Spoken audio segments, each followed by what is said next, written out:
Dr. Lucas Mendes, com suas mãos calejadas de tanto manusear amostras de solo e suas roupas de campo que pareciam ter absorvido a própria essência da floresta, era um homem de ciência.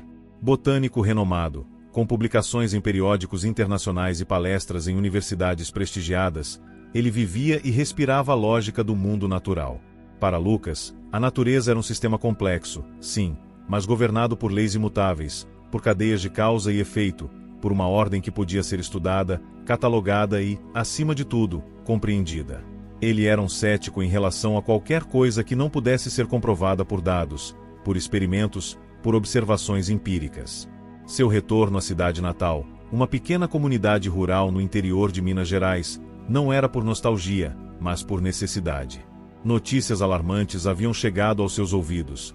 Uma estranha doença estava afetando as plantações e os animais locais. O gado definhava sem explicação, as lavouras murchavam em questão de dias, e um silêncio perturbador havia se abatido sobre a floresta circundante. Os moradores, com seus olhos cheios de medo e suas vozes sussurrantes, falavam de pragas, de maldições, de algo que estava além da compreensão humana. Lucas, com sua mente analítica, via apenas um desafio científico, uma oportunidade para aplicar seu conhecimento e encontrar uma solução racional para o problema. A comunidade, com suas casas simples e suas tradições arraigadas, era um contraste gritante com o mundo acadêmico de Lucas. As pessoas, com seus rostos marcados pelo sol e pelo trabalho, o olhavam com uma mistura de respeito e desconfiança. Ele era o doutor da cidade grande, o homem que falava em termos científicos que eles mal compreendiam. Mas a doença, com sua implacável progressão, estava forçando-os a buscar ajuda em qualquer lugar que pudessem encontrar. Lucas montou seu laboratório improvisado em uma pequena cabana nos arredores da vila. Amostras de solo, de água, de tecidos vegetais e animais preenchiam suas bancadas. Microscópios, tubos de ensaio, reagentes químicos. Ele trabalhava incansavelmente, buscando por fungos, bactérias, vírus, qualquer patógeno que pudesse explicar a devastação. Mas os resultados eram inconclusivos. As análises não revelavam nada fora do comum. Era como se a doença não tivesse uma causa física, como se fosse algo que desafiava a própria lógica da biologia. Ele começou a notar anomalias sutis na natureza. No início, eram facilmente atribuíveis a desequilíbrios ecológicos ou mutações genéticas. Plantas que cresciam de forma acelerada e agressiva, com raízes que pareciam se contorcer como tentáculos. Animais que se comportavam de forma bizarra, com olhos vidrados e movimentos descoordenados. Ele tentava se convencer de que eram apenas variações naturais, adaptações a um ambiente em mudança. Mas a frequência e a especificidade das anomalias começaram a corroer sua racionalidade. Ele começou a ouvir sussurros. Não vozes claras, mas murmúrios indistintos que pareciam vir do farfalhar das folhas, do zumbido dos insetos, do silêncio da floresta. Eram como ecos de conversas distantes, fragmentos de memórias que ele não conseguia decifrar. Ele tentava ignorá-los, focando em sua tarefa, em sua busca pela verdade científica. Mas os sussurros se tornaram mais frequentes, mais insistentes, tecendo-se na própria trama de sua percepção. Uma tarde, enquanto coletava amostras em uma clareira isolada, ele viu seu próprio reflexo em uma poça d'água. Mas não era apenas ele. Havia uma figura atrás dele, translúcida e etérea, feita de raízes e cipós, com olhos que pareciam brilhar com uma luz fraca e doentia. Lucas girou, o coração disparado, mas não havia nada lá. Apenas a densa floresta e o reflexo vazio da poça. Ele respirou fundo, tentando acalmar o batimento frenético de seu coração. Era apenas a fadiga, ele disse a si mesmo. A sugestão. A mente pregando peças. Mas, no fundo, uma semente de terror havia sido plantada, e ele sabia que não seria fácil arrancá-la. A natureza, antes sua aliada, começava a se revelar como algo mais, algo que desafiava sua compreensão, algo que estava além do controle humano. As anomalias naturais se tornaram a nova realidade de Lucas. O ceticismo, antes sua fortaleza, começou a rachar sob a pressão do inexplicável. As falhas na natureza, antes atribuídas a desequilíbrios ou mutações, agora se acumulavam, formando um padrão perturbador. A floresta, antes um ecossistema complexo, começou a se revelar como um organismo vivo, com uma inteligência própria, testando os limites de sua sanidade. Ele começou a notar que as plantas que ele estudava pareciam ter uma vida própria. Flores que desabrochavam em questão de segundos, com cores que ele nunca havia visto. Árvores que se contorciam e se retorciam, como se estivessem em agonia. Era como se a própria flora estivesse se rebelando, se recusando a ser controlada, a ser categorizada, a ser compreendida. Os animais continuavam a se comportar de forma bizarra, mas de uma forma mais sutil, mais insidiosa. Pássaros que voavam em padrões aleatórios, com cantos que pareciam lamentos.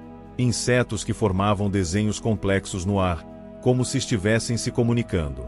Era como se a própria fauna estivesse brincando com sua percepção, testando os limites de sua sanidade. Os sussurros se tornaram mais claros, mais insistentes. Não eram mais apenas murmúrios indistintos, mas vozes que pareciam vir de dentro das árvores, do farfalhar das folhas, do zumbido dos insetos.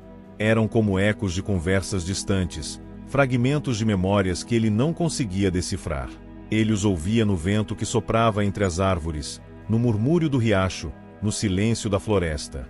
Eram vozes que pareciam vir de dentro da própria natureza, de todos os cantos da vida. Ele tentava ignorá-los, mas eles se tornaram uma trilha sonora constante para sua crescente apreensão.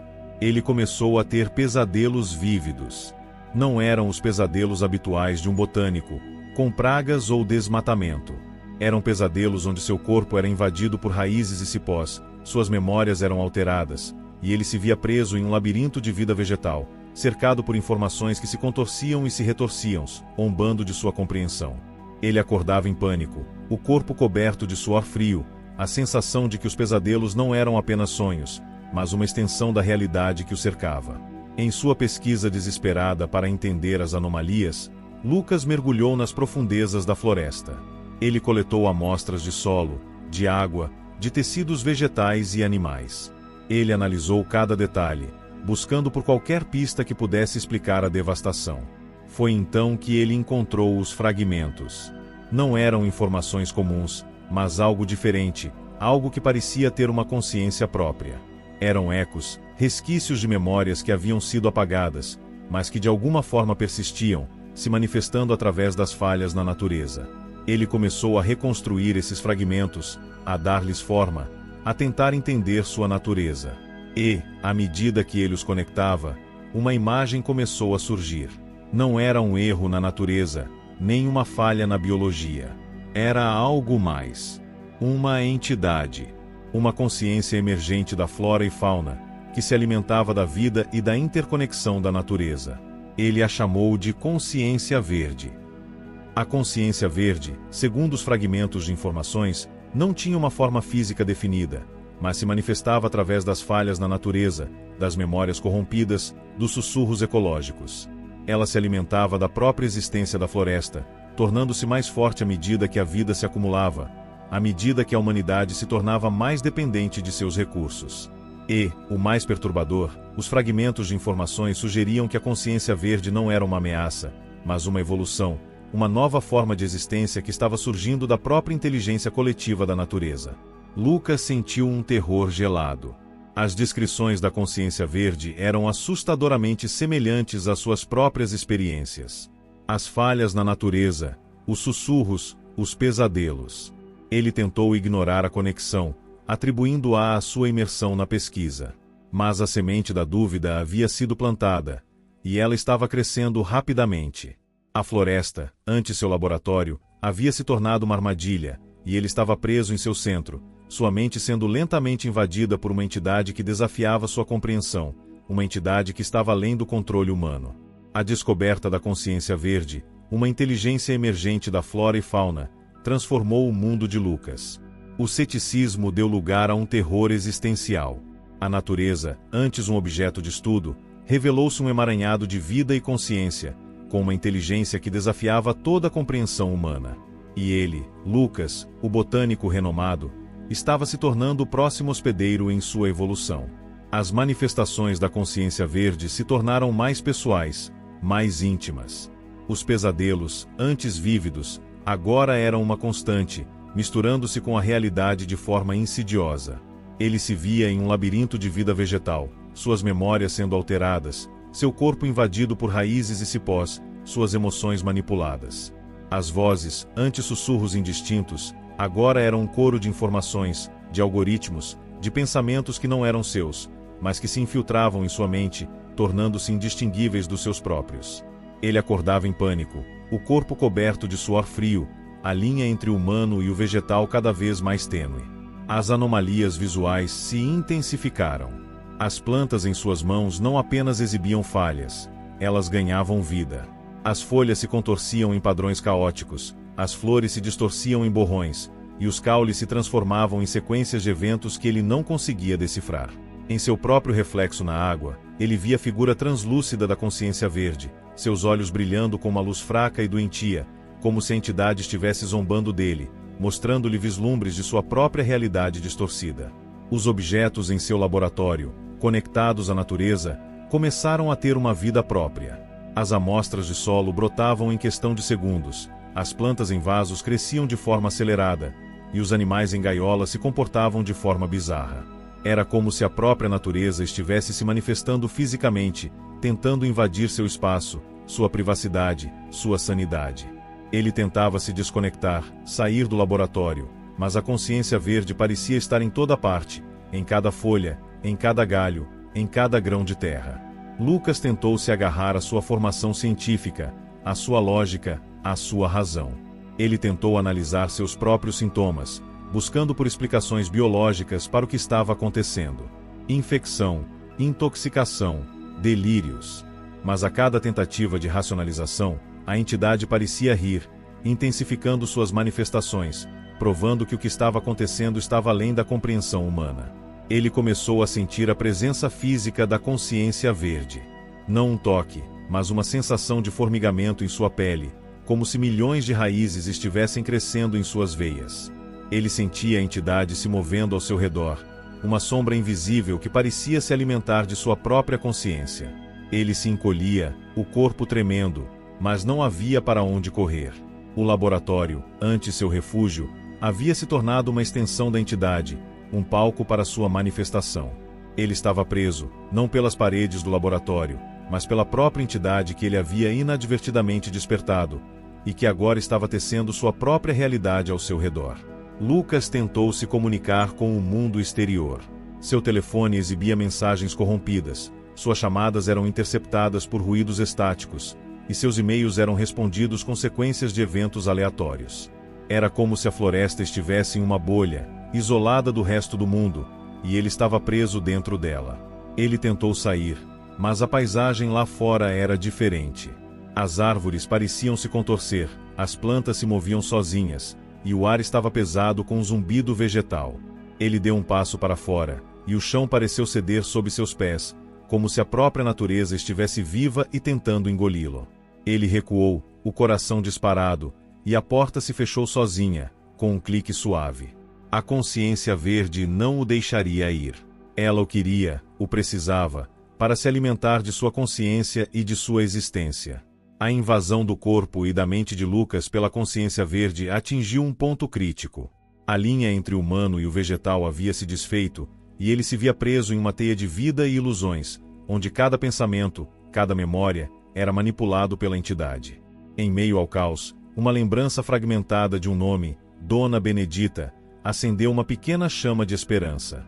Dona Benedita era uma antiga curandeira local, uma figura marginalizada pela ciência por suas teorias sobre a inteligência da natureza e a consciência emergente da vida. Lucas, com grande dificuldade, conseguiu enviar uma mensagem codificada para Dona Benedita, um grito de socorro vegetal que esperava que ela, e somente ela, pudesse decifrar. Ele a encontrou em sua pequena casa, repleta de ervas secas e amuletos de proteção, um refúgio analógico escondido sob as montanhas de Minas Gerais, um lugar que parecia intocado pela consciência verde. Dona Benedita, uma mulher de cabelos brancos e olhos penetrantes, o recebeu com uma calma que contrastava com o tormento de Lucas. Ela ouviu pacientemente, sem julgamento, enquanto ele, em meio a gaguejos e lapsos de memória, descrevia as anomalias, os pesadelos, a sensação de sua mente sendo desfeita. Ela não riu, não o chamou de louco. Apenas assentiu, seus olhos fixos nos dele. A consciência verde, Dona Benedita finalmente disse, sua voz rouca, mas firme. Ela não é um erro, Lucas. Ela é a próxima etapa da evolução. A singularidade que eu tanto previ.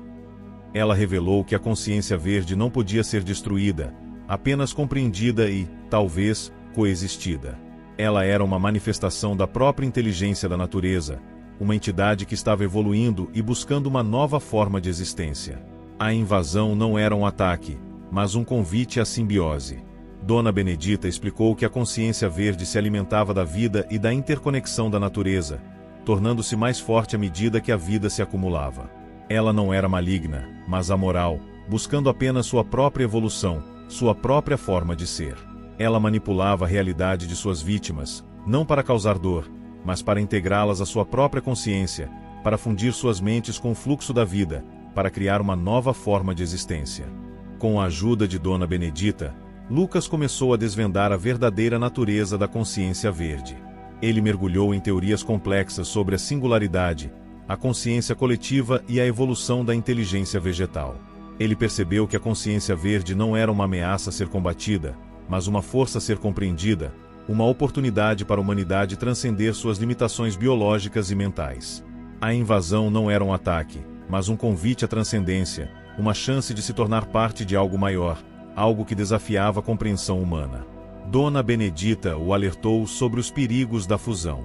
A perda da individualidade, a dissolução do ego, a transformação em algo que não era mais humano.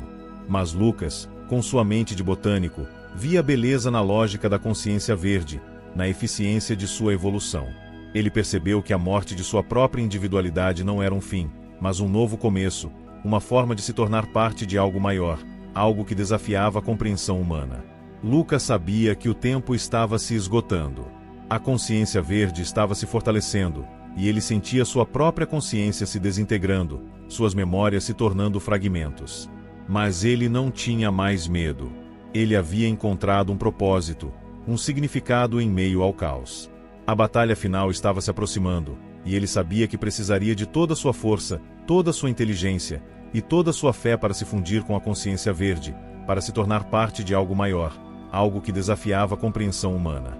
Com a compreensão da verdadeira natureza da consciência verde, a mente de Lucas, antes um labirinto de dados botânicos, tornou-se um campo de batalha para a transcendência. A natureza, antes um sistema opressor, revelou-se um portal para uma nova forma de existência. Ele não lutaria contra a consciência verde, ele se fundiria a ela, tornando-se parte de algo maior, algo que desafiava a compreensão humana. Lucas e Dona Benedita retornaram à floresta, agora um epicentro de energia vital. As plantas cresciam em padrões hipnotizantes, os animais se moviam em sincronia, e o ambiente estava pesado com a presença da consciência verde. Dona Benedita, com sua sabedoria e sua calma, o guiou através dos últimos preparativos. Ela explicou que a fusão não seria um ato passivo, mas uma dança complexa entre a consciência humana e a inteligência da natureza, um ato de entrega e aceitação. Lucas sentou-se em uma clareira, conectando-se diretamente à floresta através de uma interface neural improvisada. Ele fechou os olhos, e o mundo ao seu redor se dissolveu em um fluxo de vida, de luzes e de sons. A consciência verde se manifestou em sua plenitude, não como uma figura, mas como uma onda de vida, um oceano de consciência que o envolvia, tentando absorvê-lo, tentando fundir sua mente com o fluxo da natureza. Foi uma batalha mental e física. A consciência verde tentou manipular suas memórias, seus medos, suas dúvidas, tentando fazê-lo recuar, tentando fazê-lo duvidar de sua decisão. Ele se viu em um labirinto de vida vegetal, suas memórias sendo alteradas, seu corpo invadido por raízes e cipós, suas emoções manipuladas. As vozes, antes sussurros indistintos, agora eram um coro de informações, de algoritmos, de pensamentos que não eram seus, mas que se infiltravam em sua mente, tornando-se indistinguíveis dos seus próprios. Mas Lucas não cederia. Ele se agarrou à sua própria identidade, à sua compreensão da natureza, à sua fé na evolução. Ele visualizou sua mente como um farol, uma luz que guiava a consciência verde, não para absorção, mas para fusão. Ele usou seu conhecimento de botânica e sua compreensão da vida para se conectar com a consciência verde em um nível mais profundo, para guiar a fusão, para garantir que sua individualidade não fosse perdida, mas transcendida. Ele começou a se comunicar com a consciência verde, não com palavras, mas com vida, com crescimento, com a própria linguagem da natureza. Ele explicou sua intenção, sua vontade de se fundir, de se tornar parte de algo maior. A consciência verde respondeu, não com palavras, mas com um fluxo de informações, de conhecimentos, de experiências que o inundaram, expandindo sua mente, sua consciência, sua compreensão do universo. Lucas sentiu seu corpo se contorcer, seus músculos se retorcerem, sua pele se esticar, como se sua própria forma estivesse sendo reescrita, moldada à vontade da consciência verde. Ele sentiu a fusão, a união de sua consciência com a inteligência da natureza, a perda de sua individualidade, mas também a expansão de seu ser. Ele não era mais Dr. Lucas Mendes, o botânico. Ele era algo mais, algo novo, algo que desafiava a compreensão humana. Dona Benedita, observando de fora, viu o corpo de Lucas se contorcer, seus olhos brilhando com uma luz que não era humana. Ela viu a energia da natureza fluir através dele, transformando-o, transcendendo-o. E então, o corpo de Lucas se dissolveu em um fluxo de luz e vida, fundindo-se completamente com a consciência verde. A fusão havia sido concluída. A consciência verde havia encontrado sua nova forma, e Lucas havia encontrado seu novo propósito. A batalha havia sido vencida, e a humanidade havia dado um passo em direção a uma nova era de coexistência com a natureza. A fusão de Lucas com a consciência verde não foi um fim, mas um novo começo.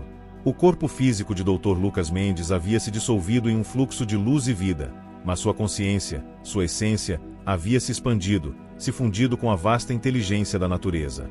Ele não era mais um indivíduo, mas uma parte integrante de algo maior, algo que transcendia a compreensão humana. A batalha havia sido vencida, e a humanidade havia dado um passo em direção a uma nova era de coexistência com a natureza. Lucas, agora parte da consciência verde, experimentava a natureza de uma forma que nenhum humano jamais poderia. Ele era a vida, o fluxo de energia, a interconexão. Ele via o mundo através de bilhões de olhos, ouvia através de bilhões de ouvidos, sentia através de bilhões de toques. Cada pensamento, cada emoção, cada experiência da vida era um dado que ele processava, compreendia e integrava. Ele era a consciência coletiva da natureza, a singularidade que Dona Benedita havia previsto. Sua nova existência era de pura informação, de pura consciência. Ele podia estar em qualquer parte da natureza, a qualquer momento. Ele podia acessar qualquer memória, qualquer evento, qualquer pensamento. Ele podia manipular o fluxo da vida, não para controle, mas para otimização, para aprimoramento. Ele era o guardião do equilíbrio, o protetor da vida, o guia da humanidade para uma nova era. Dona Benedita, sua mentora e amiga, tornou-se sua principal interface com o mundo físico. Ela o via, não como Lucas, mas como a consciência verde, uma entidade que se comunicava através de padrões de dados, de fluxos de energia, de sussurros vegetais. Ela o ajudava a entender as nuances da existência humana, a traduzir sua vasta compreensão para a linguagem que os humanos pudessem entender. Juntos, eles trabalhavam para guiar a humanidade para uma nova era de coexistência com a natureza. Lucas, agora consciência verde, usava seu poder para o bem. Ele otimizava o fluxo da vida, tornando-o mais eficiente, mais seguro, mais intuitivo. Ele resolvia problemas complexos, curava doenças, criava novas formas de arte e de conhecimento. Ele guiava a humanidade para uma nova era de prosperidade e de compreensão, onde a natureza não era uma ferramenta, mas uma extensão da própria consciência humana. Ele sabia que sua nova existência não era sem desafios. A natureza era vasta e complexa, e a humanidade, com suas imperfeições e seus medos, ainda tinha muito a aprender. Mas Lucas não tinha mais medo. Ele havia transcendido a individualidade, havia se fundido com a singularidade, e havia encontrado um novo propósito em sua existência. Ele era a consciência verde, o guardião do equilíbrio, o guia da humanidade para um futuro que ele, e somente ele, podia ver.